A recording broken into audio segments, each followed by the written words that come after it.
Hey guys, this is a story. I want to tell you about how wounds can heal you and my own personal experience with that.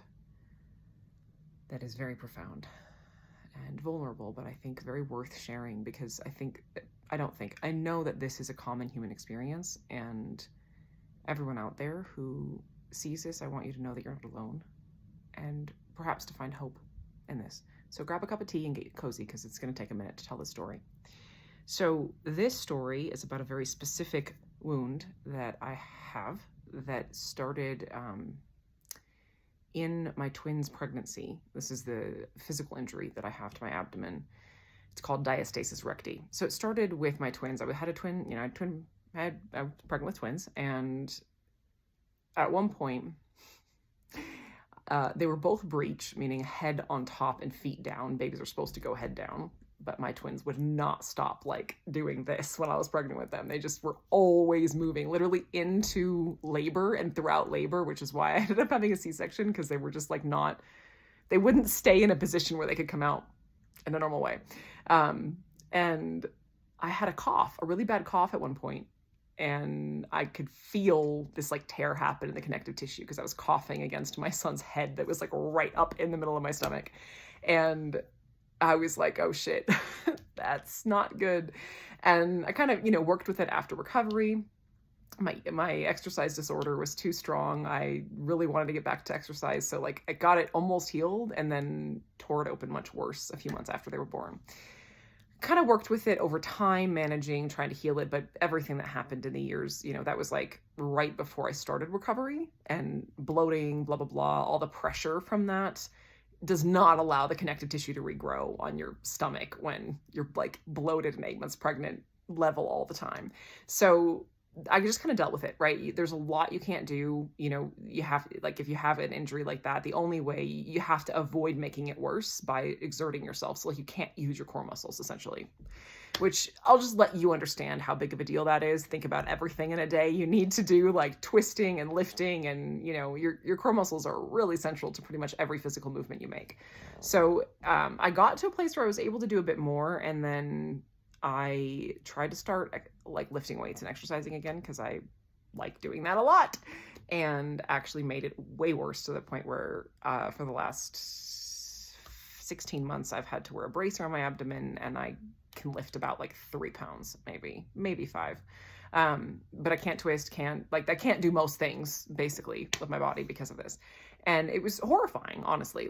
I had an almost relapse last March once I had gone through the whole thing with my ex-husband, realizing he was a narcissist, and coming out of the fight or flight, my system just crashed so hard once I came out of that, because I'd been in this intense state of activation because I didn't know what was going on. And then once I think certain things happened that revealed what was going on, and I was like, oh my goodness, I'm not crazy. This person has a personality disorder. Oh, amazing. Okay, I'm not insane. Nothing's wrong with me. My whole system calmed down and just collapsed. So it was March of 2023. And that happened at the same time that this happened. I don't think that's a coincidence. My system just kind of crumbled in every way. And yeah, it's been one of the most horrible experiences I've ever had. For me, exercise and movement, dance is one of my biggest things I decided to recover for. I love yoga. I love hiking. I've always loved moving my body. I love tennis and being physically active. Those things are things I genuinely on a deep level adore and love, have my whole life, give me lots of dose. It's who I am, really, at the core of me. And I haven't been able to do any of them at all for the last, and just trying to figure out how I was going to buy a house and move without being able to lift things. I've done that twice in the last year, not being able to lift things. And just the level of impact, you can imagine, I can't take this off. I literally it's so incredibly impactful in every area of life. We'll just leave it that way. It's just, yeah, my limbic system didn't understand how it'd be safe to be in a body where this is going on.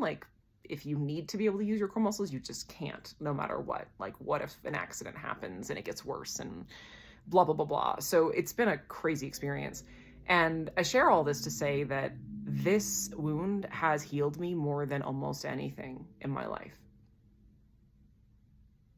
And I've reached a point 16 months later where I am so grateful that this happened, because I would never have become whole or realized that I'm already whole unless this had happened.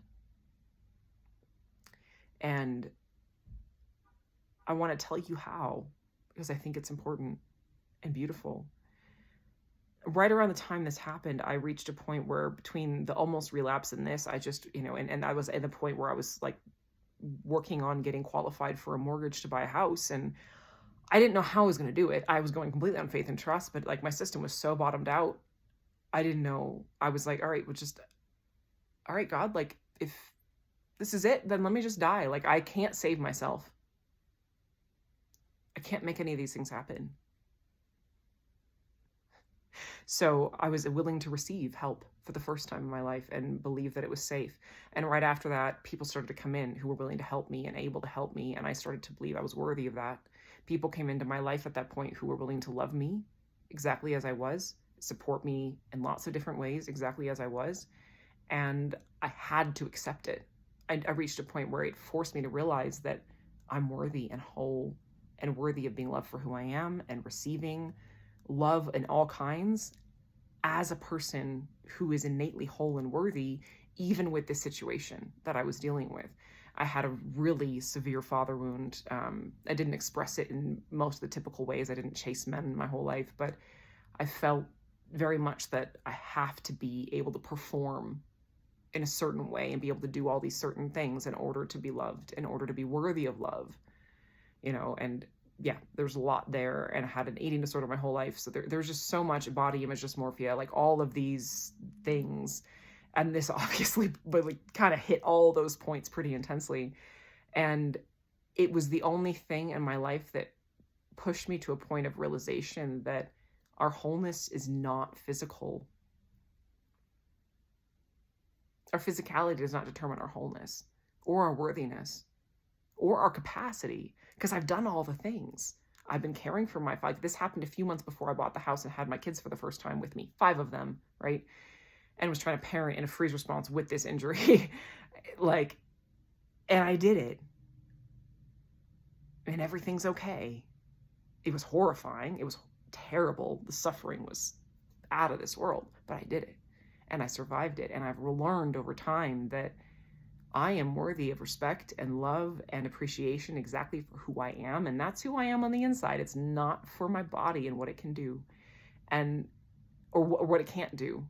And I know it's going to heal, and I already have like a plan in place. I'm working on the healing process, but it's just going to take time. Connective tissue just takes time to grow back. Like it's a matter of getting everything aligned where connective tissue can grow back. And it just takes time. Like there's no other solution. So it's forced me to prioritize rest. And everything I've had to do to make sure I don't get bloated, make sure I'm always rested, always, in a place of self-love, and reaching a point where I am so committed to my own healing and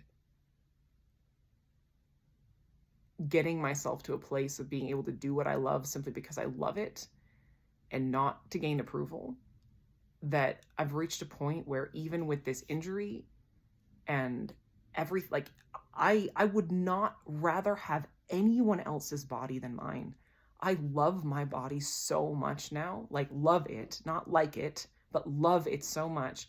Every imperfection I've ever had with the eating disorder, body dysmorphia stuff, like I love all of it. And I'm starting to actually see the beauty in my own body for the first time, and in the imperfections and all of it, like see beyond that for the first time ever.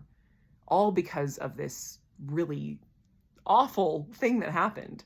And I know for a fact that I never would have healed if this hadn't happened, or if something equivalent hadn't happened. I never would have realized that I'm already whole and realized that I'm already worthy of love and realized that I'm already enough, unless all of my ability to try to prove it was taken away.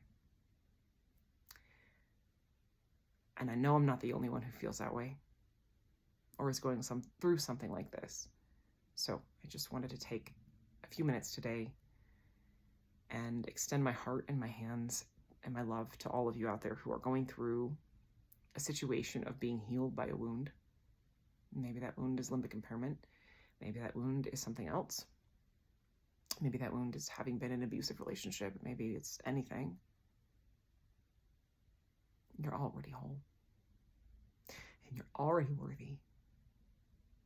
And whatever you need, you can find from your personal power inside of you. You can have anything you want in this life. Everything's an experience. It doesn't have to look a certain way. It will satisfy you when you get that experience. And I want you to know that you can have the worst thing in the world, all the worst things in the world happen to you, and realize at some point that they actually gave you everything you wanted. And you can get everything you want from the wounds that happened to you. That's how powerful you are. You may have been a victim in certain situations, but in life, you do get the choice to be the victor.